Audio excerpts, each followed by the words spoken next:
तो दोस्तों आज हम बनाएंगे इमरजेंसी लाइट। तो इसके लिए हमें कार्डबोर्ड की ज़रूरत पड़ेगी, जिसका मेज़रमेंट आप देख सकते हैं।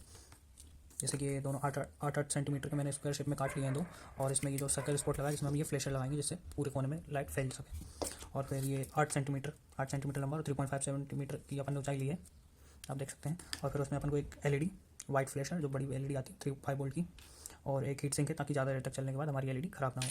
और हम एक लेंगे चार्जर वाला पोर्ट जिसमें एक डायोड लगा है ताकि हमारा करंट वापस बैटरी से चार्जर में ना जा सके। आप देख सकते हैं यूएसबी का है, और एक स्विच जो कि हमें ऑन ऑफ के लिए ज़रूरत पड़ेगी। चलिए दोस्तों शुरू करते हैं।